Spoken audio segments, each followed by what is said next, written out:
Alô, alô, esquemanautas! Eu sou o Wilson Júnior e vamos continuar falando sobre Pantera Negra. Dessa vez a gente vai falar um pouco sobre as tradições e representações da cultura africana no filme, né, que foi muito legal. E meu amigo Daniel Batista continua aqui. Prazer, Daniel Batista, colega do Wilson e colega de faculdade dele. Estamos aqui debatendo um pouco algumas temáticas.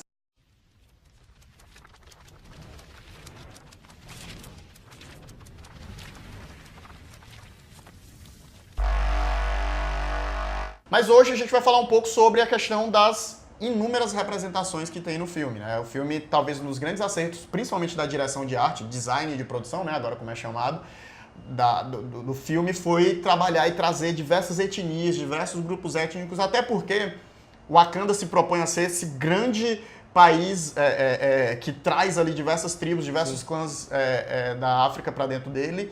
Então, houve um trabalho para fazer uma distinção, né, tanto no uso das cores, quanto no uso de adereços dessas várias representações. E aí a gente vai tentar trazer, rolou uma thread no Twitter, destacando, né, essas representações que estavam no filme, e aqui tribo, aqui grupo social da África ele estava referenciando.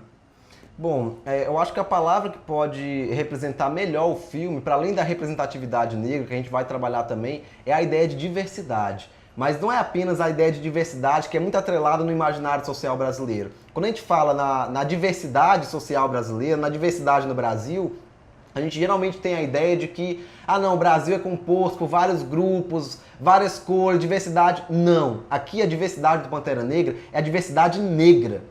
É mostrar que os negros, a comunidade negra, eles não são todos iguais, que nós temos uma diversidade muito grande em termos de cultura, em termos de representação, em termos de autoafirmação. Os grupos étnicos, os grupos sociais, eles não são iguais. Eu acho que o Pantera Negra ele acertou muito em mostrar a diversidade do povo negro dentro de um único filme. Então isso é importante destacar. Fun fact, a África não é um país. Perfeito, perfeito. Quando se fala em África, a África é um continente. Existem inúmeras comunidades, inúmeros países. A África não é um país, a África é um continente. E é interessante falar porque a humanidade se originou na África, né? Pelo menos assim acredita a teoria da evolução, que é o conhecimento válido arqueológico que a gente tem. A humanidade se originou.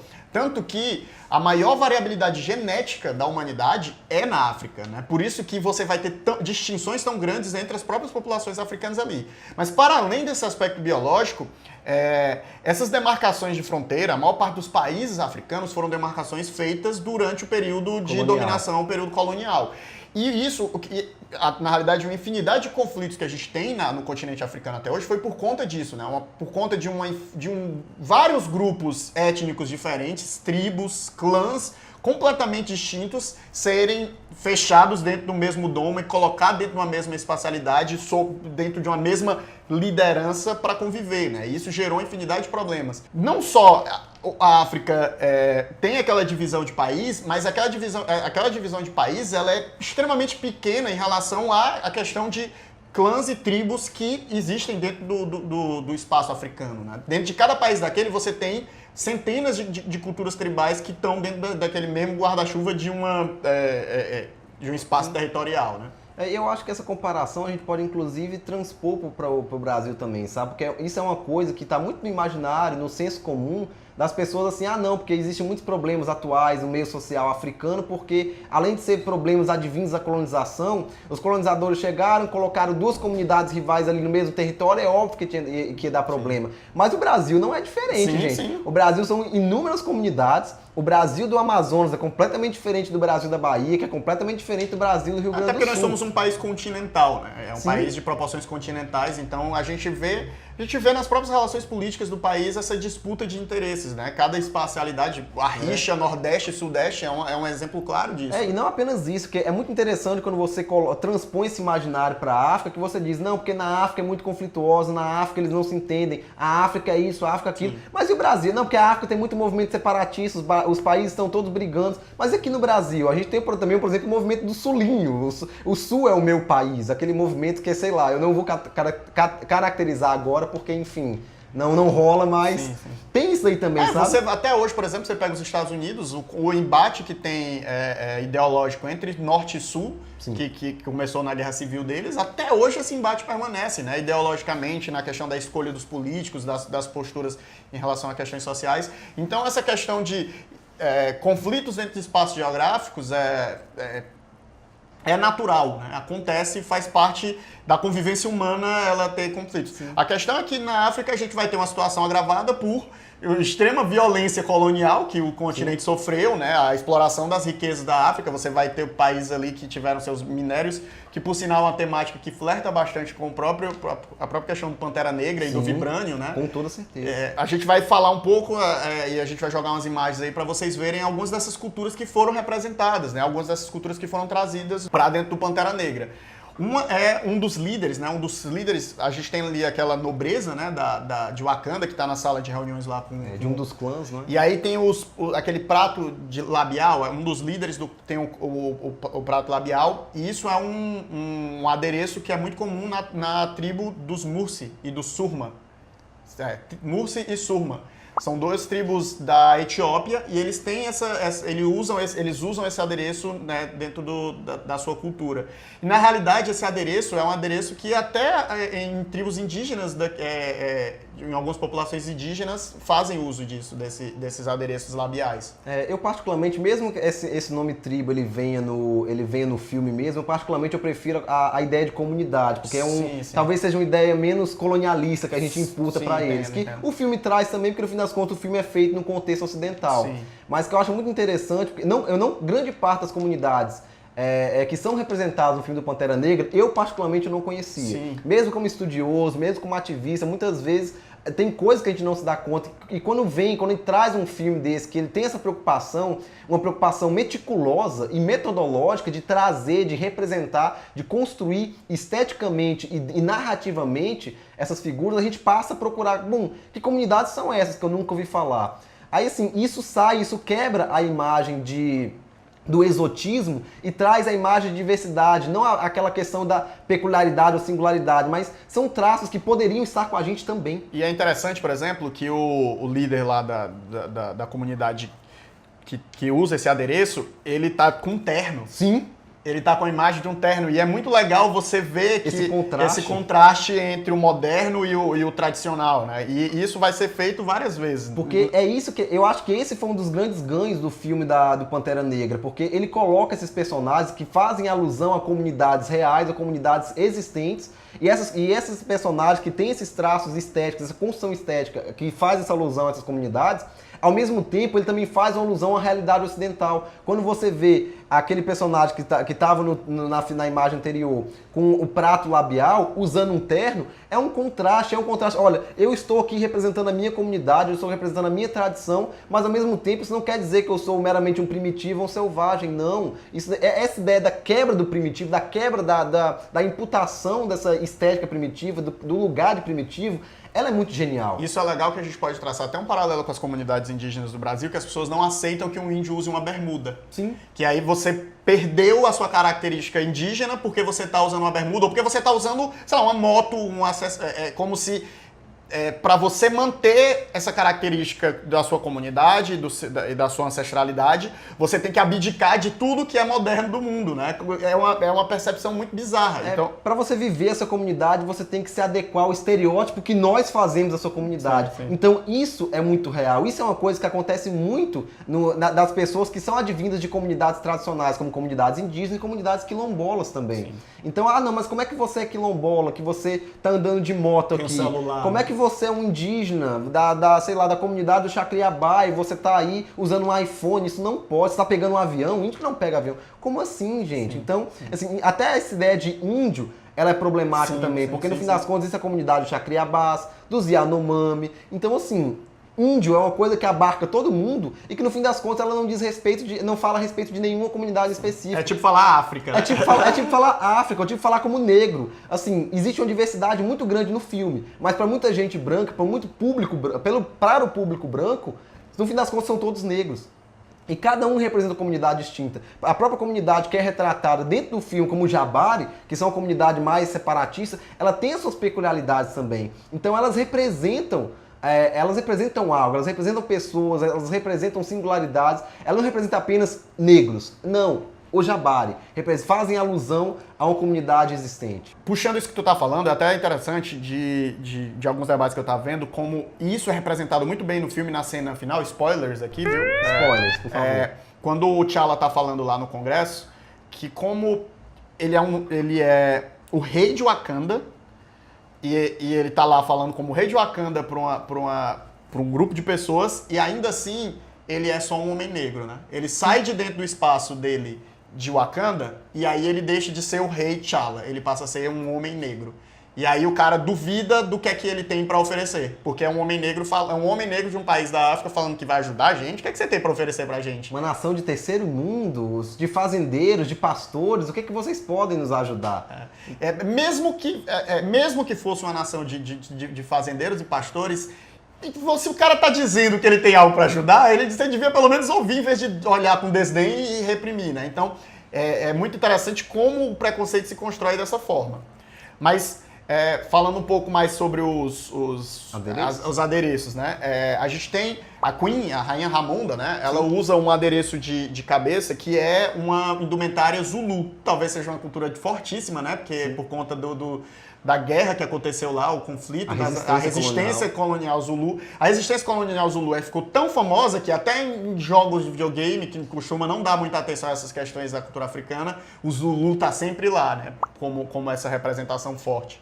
Inclusive no próprio imaginário brasileiro, quando você chama um negro de Zulu, que inclusive é uma denominação muito racista, tem um cunho muito racial, um peso muito racista em termos de designar um negro como Zulu. Sim. Quem é o negro Zulu? O Zulu é o negro forte, é o negro grosseiro, aquele negro que chega, que faz, que acontece, mas esse é o imaginário desse, é o negro bruto, sabe? Então, esse imaginário do bruto vem justamente decorrente dessa trajetória da resistência colonial, como os negros que não se submeteram aos brancos e por fim eram selvagens, por assim dizer. Sim. Essa é a ideia a construção do selvagem para o outro. Então, é problemático também, mas foi muito interessante o filme trazer isso como um outro tipo de construção, uma construção estética que dá uma realeza, dá uma grandeza. Tudo, como a gente está comentando, né? Foi tudo muito bem pensado, né? A ideia é tentar representar o máximo do conjunto do que era as várias culturas africanas. Então, por exemplo, as vestimentas das Dora Milaje, elas são vestimentas que emulam o estilo do povo Maasai, que são um povo do leste da África, da região do sul do Quênia e da Tanzânia. Tu tinha alguma noção? Conhecia o povo Maasai? Olha, eu confesso que eu escuto só de nome, mas eu confesso que eu não conhecia grande parte dessas comunidades mesmo. Eu vim conhecer agora com o filme. Isso pra mim foi um ganho muito grande, porque eu tinha uma expectativa X do filme. Quando eu encontrei o filme, eu encontrei um panteão de referências, um panteão de coisas para agregar aquilo que eu venho estudando, aquilo que eu venho produzindo também em termos intelectuais, em termos de ativismo. Então, para mim, esse filme ele foi muito rico. Inclusive, é muito interessante notar que as indumentárias, elas não fazem parte apenas da estética dos personagens, elas fazem parte também da atuação dos personagens dentro do enredo, no sentido de uma atuação tecnológica. Sim. As indumentárias, elas são armas, elas fazem parte da pessoa e da característica de combate da pessoa.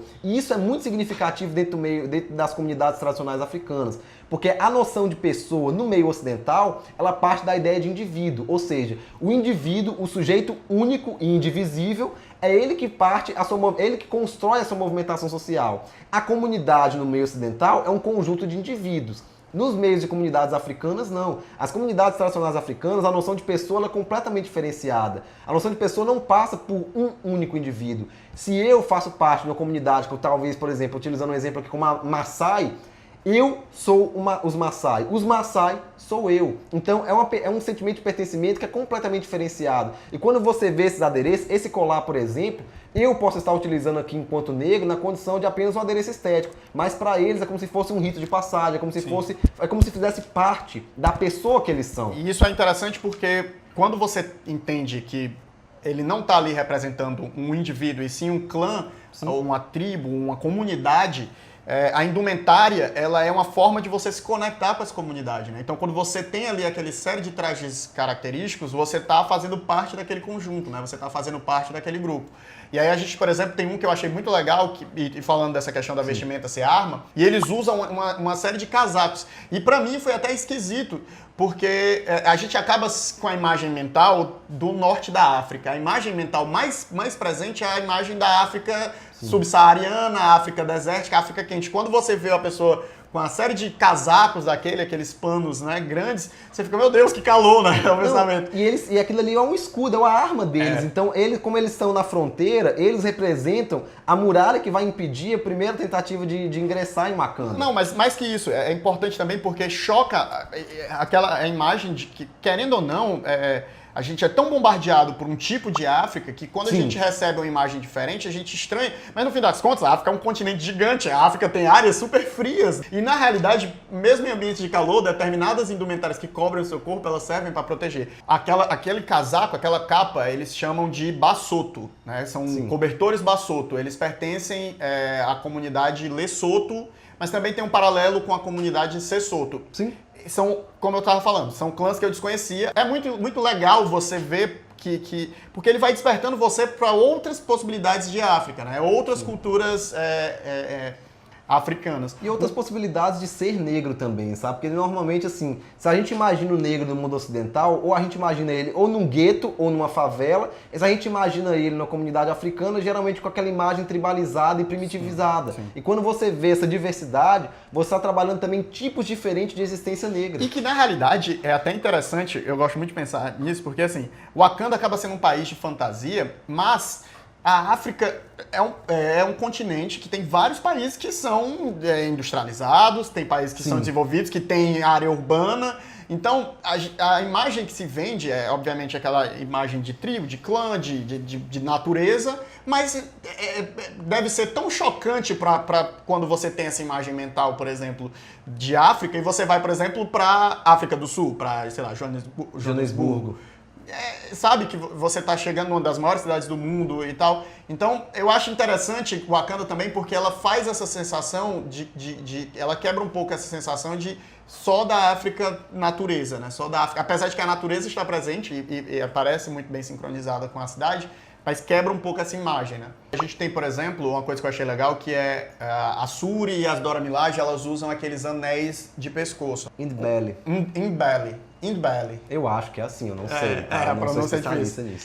Que são povos que vivem no Zimbábue e na África do Sul, né? Então, mais uma representação, né? Esses adereços que pertencem... É interessante que essas representações, elas não vêm falar apenas de representações masculinas dessas comunidades tradicionais. Porque nem todas as comunidades tradicionais, quem está à frente delas, são personalidades masculinas, mas femininas também. Por exemplo, as Dora Milaje, quando elas vão fazer essa representação de comunidades de origem do Zimbábue, elas estão fazendo representação de mulheres guerreiras, de mulheres que tomam a frente no domínio de sua comunidade. Então, eu acho que isso é muito importante destacar também, porque isso acaba destacando não apenas a representação de comunidades tradicionais, mas o papel que as mulheres vão exercendo dentro dessas comunidades e fora dessas comunidades no filme do Pantera também. Porque o papel não dá pra você pensar o filme do Pantera Negra sem você pensar as mulheres negras no filme do Pantera Negra. Então isso é muito forte, isso é muito significativo. Inclusive, quem me deu esse toque foi uma colega minha. Ela acabou de ingressar no mestrado na Faculdade de Educação da Universidade Federal de Minas Gerais, na condição de cotiça. Ela era aluna de artes cênicas, ela tem uma participação muito grande no teatro negro, na cena belo-horizontina, e ela me falou: Daniel, você já parou para perceber que no filme nós não temos uma mulher branca? E a única mulher branca que aparece no filme, ela morre no início do filme, uma loira que é curadora do museu, e ela apresenta justamente os artefatos dessas comunidades como se fossem artefatos exóticos, por assim dizer. Uhum. A única mulher branca que aparece no filme como curadora de um museu, diga-se de passagem que esses museus étnicos, eles desqualificam, descontextualizam completamente. E é legal que o próprio filme brinca com isso, né? Sim. Que o Killmonger, ele mancha muito mais do que ela. Nossa. Ele dá lá uma lição pra ela do que é a peça aquela que estava lá exposta. Sim, se esse colar ele faz parte da pessoa que eu sou, no momento em que você tira esse colar de mim e coloca ele exposto no museu que se diz um museu étnico, você descaracteriza completamente, porque esse colar ele deixa de ser o que ele é, ele deixa de ser quem eu sou. Então, os museus de características assim, como é que eu posso dizer, de exposições étnicas, por assim dizer, eles têm essa característica de descaracterizar aquilo que eles estão apresentando. Então é uma crítica muito sagaz, muito sutil, e quando você coloca a única mulher branca a apresentar esse tipo de exposição e que ela morre, você é um marco muito simbólico, você vê, agora é a vez das mulheres negras. As mulheres negras estão começando aqui uma participação, mas não apenas no quesito da questão da guerrilha, da questão da incisividade da sua ação, mas principalmente também no quesito tecnológico, no quesito intelectual. Mas se você for ver, por exemplo, o próprio filme, ele lá no espaço dos líderes, né? Sim. Tem representações femininas. Representações femininas. Uma das líderes lá do clã, ela usa aqueles adereços de cabelo que foi inspirado nas cores da comunidade, né? Da tribo Rimba, que são tribos do norte da Namíbia. E essa pasta, esse creme que se chama Ogize. A gente não as pronuncias... não é bem um creme, é como se fosse É uma espécie de argila que elas colocam no cabelo e é um adereço de beleza, né? É um adereço estético. Estético e identitário também. Sim. Não, a questão se constrói como um adereço estético e passa a ser uma identidade cultural da tribo. E provavelmente deve ter alguma outra utilização que a gente desconhece. Talvez alguma coisa para proteger, talvez tenha alguma praga que ataque o lugar. Sempre tem uma coisa assim, né? E aí, no fim das contas, a cultura vai ressignificando. Eu acho que tem, assim, esse apelo identitário, sabe? Inclusive, em uma entrevista da Lupita Nyong'o, quando ela vai falar, quando a repórter pergunta pra ela, mas eu achei um pouco estranho, porque eu reparei no filme que todas as mulheres negras que aparecem, nenhuma mulher negra aparece com cabelo alisado. E a Lupita Nyong'o fala, olha, a gente teve um cuidado muito grande na hora de produzir isso, de trazer a estética das comunidades que serviram de inspiração pra gente, porque é uma forma de revitalizar a ideia do negro é bonito, the black is beautiful. Por que vamos trazer uma mulher negra com cabelo alisado se a gente pode trazer uma estética dessas comunidades tradicionais justamente para o cinema, para um filme com a proporção que é o Pantera Negra? Então, essa preocupação é uma preocupação que, por mais que também tenha esse cunho estético, como os dreads, como os black powers, como as tranças, é uma preocupação eminentemente política. Sim. Inclusive a Okoye, ela tem que usar uma peruca, né, num determinado momento do filme, e ela fica, tipo, indignada lá com a peruca, até a cena, no meio da cena, ela joga a peruca. É uma cena maravilhosa, porque ela olha assim, por que eu tenho que usar essa coisa horrorosa para poder fazer meu disfarce aqui e tudo mais? Isso eu acho que é uma referenciação direta, sabe? A questão da negra alisando o seu cabelo. Inclusive, quando chega um ponto, como você diz, ela joga a peruca no cara como uma arma, eu não quero usar isso. Isso é muito significativo. Assim, a gente vai deixar nos comentários, eu vou deixar aqui esse link que tem uma thread que tá juntando essas referências e tal, para quem tiver mais vontade de conhecer e tal e olhar. Mas para finalizar, uma que eu achei que é muito marcante, até na construção da identidade visual do personagem, são as marcas corporais do Killmonger, né? O Killmonger, ele tem um corpo com uma série de marcas, e essas marcas, elas referenciam as tatuagens, né? Ou escarnificações, que são das tribos de Mursi e Surma. As comunidades. As comunidades. Desculpa, sim, mas. Não, tudo bem. São marcações ritualísticas, né? Dessas escarificações. Então é muito legal você ver até essas características, não só de indumentária, mas também da estética, como tu falou, do cabelo, mas também. Isso é importante, porque são demarcações muitas vezes de passagem da puberdade para a fase adulta, sabe? Então, você só se torna adulto, você só adentra a um outro tipo de universo dentro da sua comunidade, com toda essa questão simbológica do ser adulto dentro dessa comunidade, a partir de determinados itens, a partir de determinados processos que você faz, que são internos. Então, isso é muito importante retratar também. Eu acho que é por isso que eu digo que nada no filme do Pantera Negra tem uma ausência de referência ou significado. Tudo ali é representativo e tudo foi pensado de maneira meticulosa. E acho que pra gente finalizar esse aspecto cultural, a língua que eles falam, né? Eles falam naquela língua de Akanda, é o Xhosa. É uma língua que é falada na África do Sul por mais de 19 milhões de pessoas. Nossa, então, que legal. Isso número, eu não sabia, gente. É um número muito grande. Na realidade, a África é cheia de dialetos, né? Cheia de idiomas. Que a gente acaba não tendo conhecimento, e são muitos idiomas mesmo, assim. São muitos idiomas. Tem comunidades e são comunidades nem tão extensas, assim, em volume populacional, obviamente, porque foram mortas, Sim. mas que tem o próprio idioma delas, né? Então isso é muito legal. Então a gente vai deixar aqui nos comentários a thread com essas informações e tal, com esses de onde é que foi tipo, porque a gente acabou não falando de todos, a gente falou de algumas aqui para puxar o debate, mas a gente vai deixar essas referências aqui para quem quiser ver. E a série de vídeos do Pantera Negra continua. Se você tá gostando, dá o joinha, se inscreve no canal, a gente vai continuar falando aqui. Se inscreve aí, vamos continuar trabalhando todas essas referências direitinho. A gente vai continuar falando aqui de Pantera Negra no decorrer da semana. Então, até a próxima. Até a próxima. Tchau, tchau, gente. Tchau.